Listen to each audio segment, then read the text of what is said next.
Welcome back. It's been a bit. And you know, a lot's been going on with me. So I just haven't really been filming.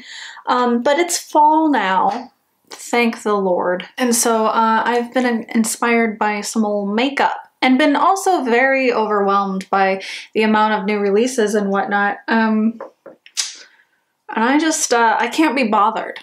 Honestly, I honestly cannot be bothered with the amount of new releases. And so I've just been really digging into my collection and kind of going on a no-buy, and it's been quite nice. I'm just ready to rip. I'm going in prime my face finally because it's finally cool enough and I'm not like an oily, crazy mess. Going in with the Auric Glow Lust.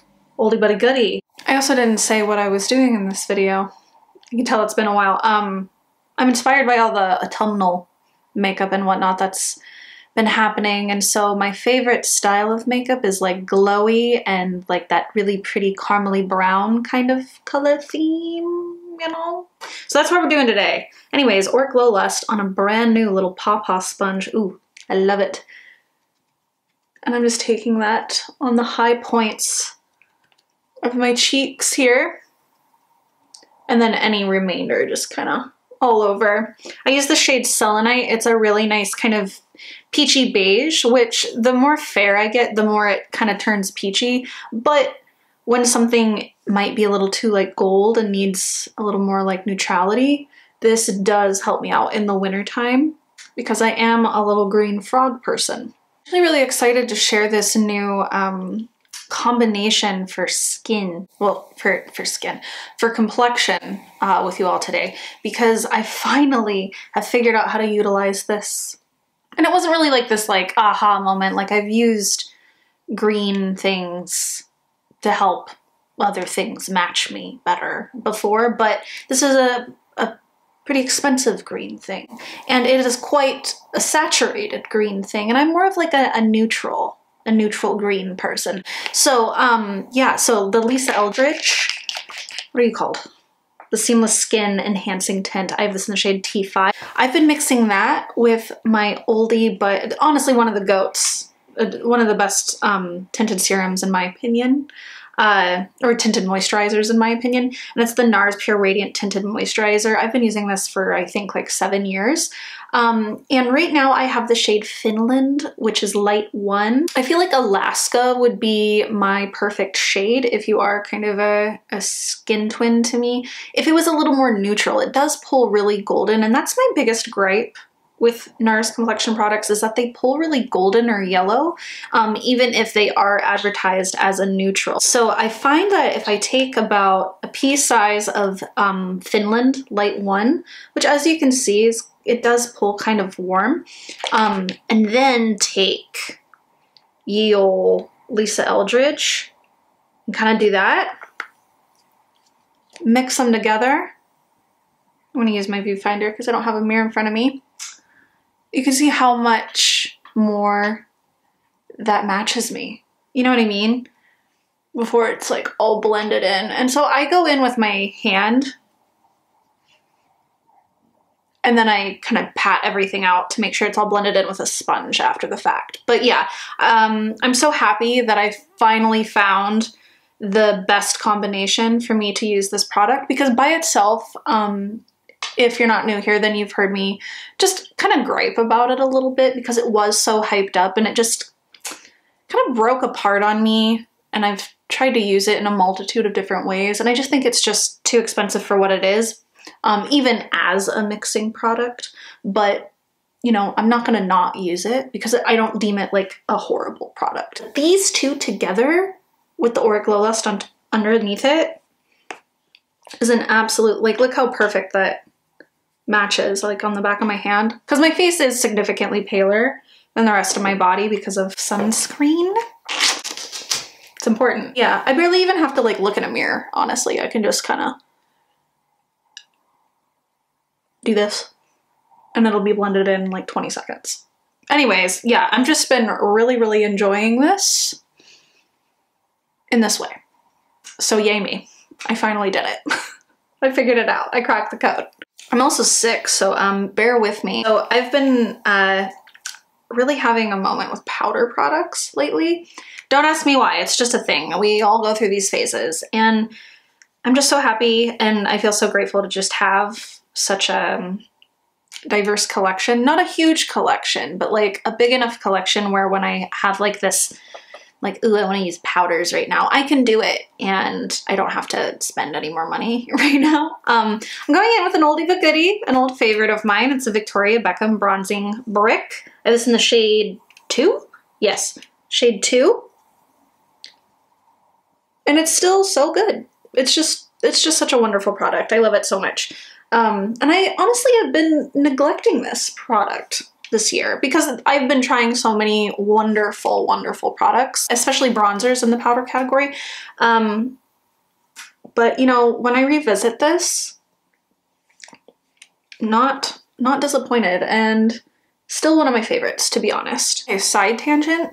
Victoria Beckham has come out with a few things that I'm really intrigued by and I'm really excited about, and she recently came out with a concealer, and it's like $68 US. The thing is like, every time somebody uses it, it looks so beautiful on their skin, and I just know that I'm gonna love it, but I haven't purchased it because I don't think there's a color for me.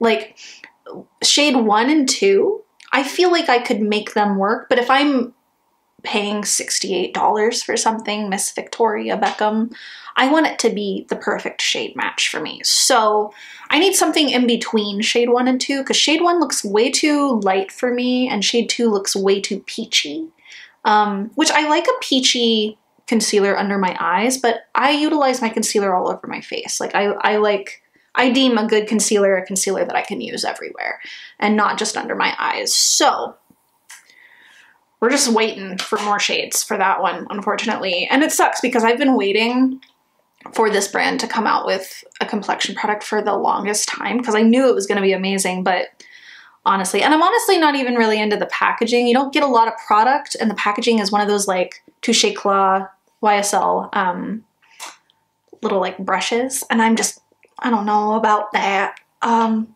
a doe foot girly.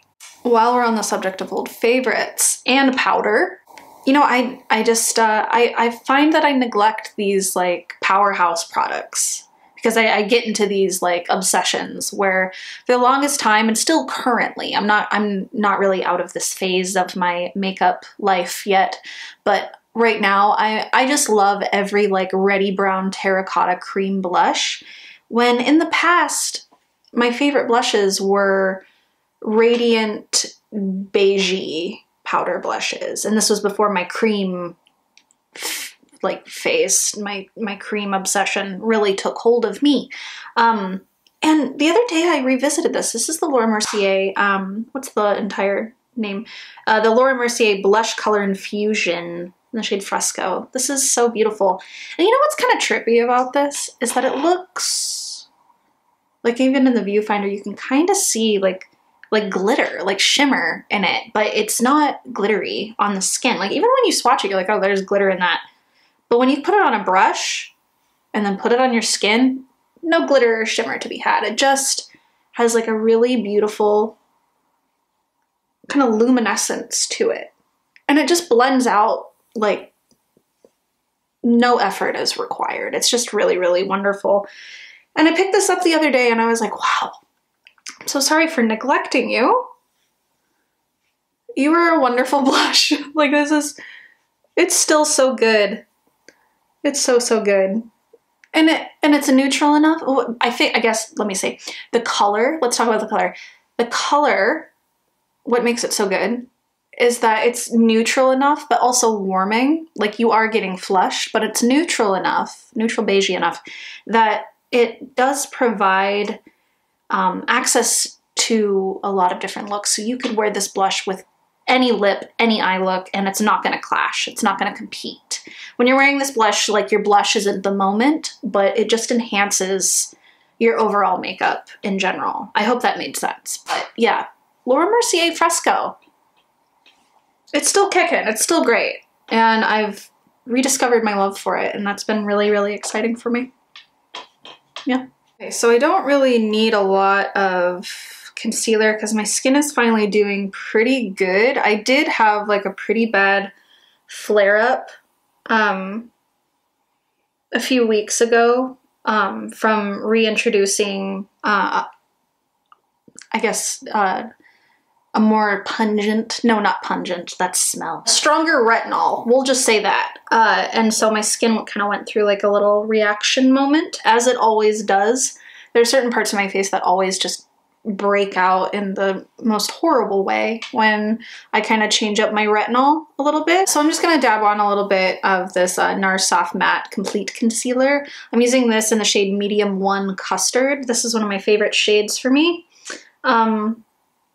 Especially at the color my skin is right now, kind of post-summer entering fall. And the peachiness of it, like I was saying before, under my eyes, it really cancels out any darkness, and I had a little spot on the bridge of my nose and that covered it up in like 2 seconds. But yeah, I feel like that's all I need. I don't really want to do too much. We'll kind of sharpen this up a little. Can you hear me? Okay, that's better. Okay. We're just gonna sharpen this up right here and call it a day. Christ. Right, so for eyes, I'm just gonna go back into my bronzer. I'm gonna tie that together. I take it underneath a little bit. I haven't been doing anything too wild and crazy, but I'll put on something fun for the video, just for, you know, video's sakes. But honestly, I've just been doing this and some mascara and we're done. You know, it's just, life's been throwing me some weird shit lately. And so I just haven't really had it in me to think about eyeshadow, you know? Do you get that? Where you're just like, I can't think about eyeshadow right now.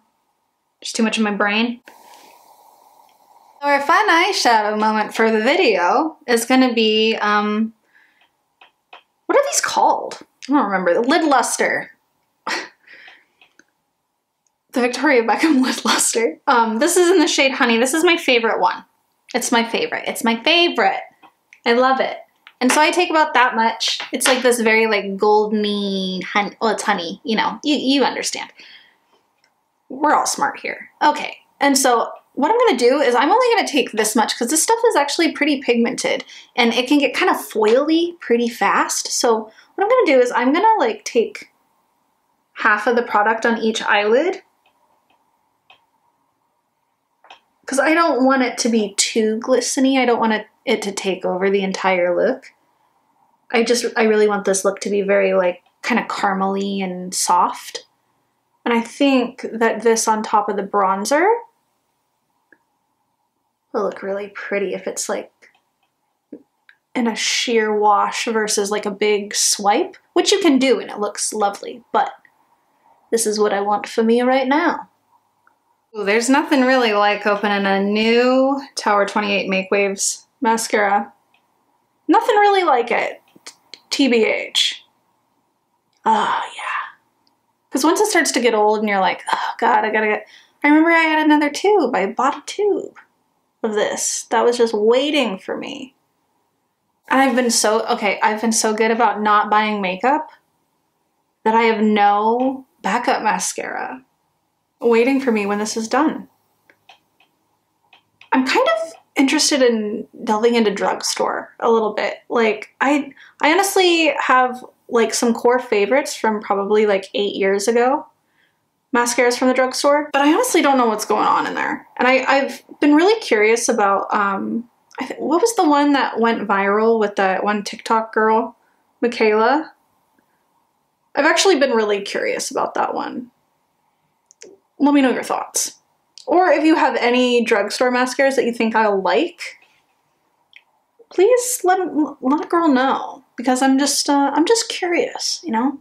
I don't want to give up on this. Like this is my favorite, but I am curious what's going on there. Also, don't take it as like I feel like I'm like better than using drugstore makeup. It's just more so I'm never there. I'm never at the drugstore, never in areas where they're selling makeup. You know what I mean? Like I'm never in there.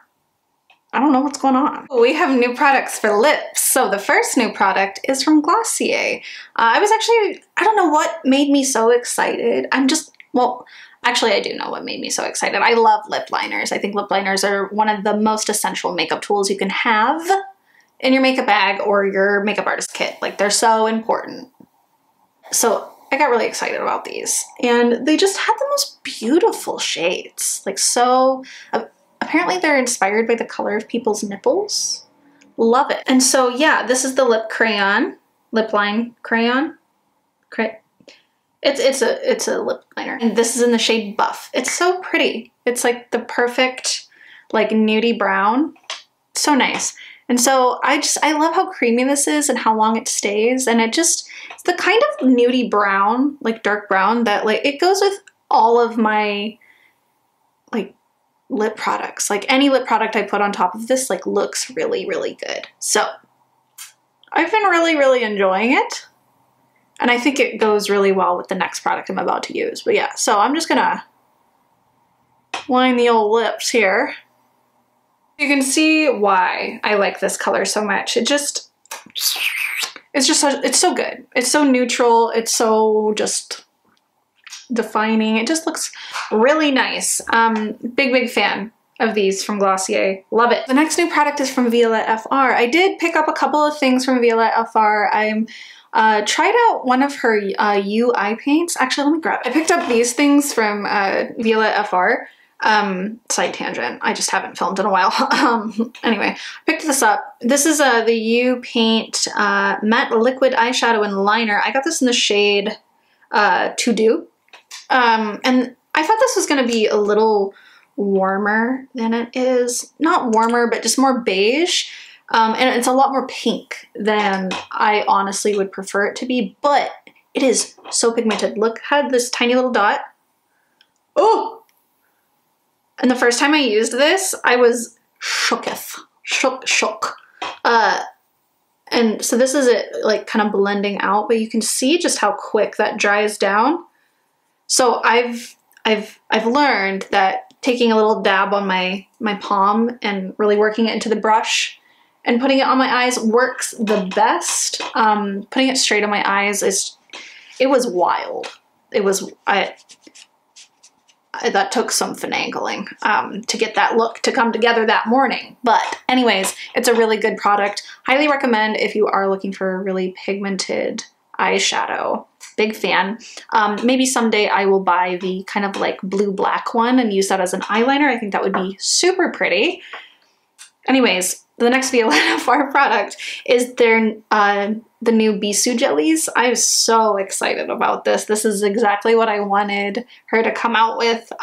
This is the perfect companion to one of my favorite lip products, which is also by Violette FR, which is the Bisou Balm, which is a matte lip balm that is sheer but buildable, and it's in the shade Calisson, which is like this very beigey peach, peachy pink kind of color. And this is definitely like the more hydrating, a little bit more like, I don't know. This one is in the shade Bonbon Caramel, which, I mean, groundbreaking, like, I kind of want to, like, let me zoom you in. I hope that's in focus, but look at it has like this really beautiful, kind of like jelly, like sheer moisturizing, beautiful caramel color. And in the middle, it kind of has this brownie red terracotta, way more pigmented. So you can just make out like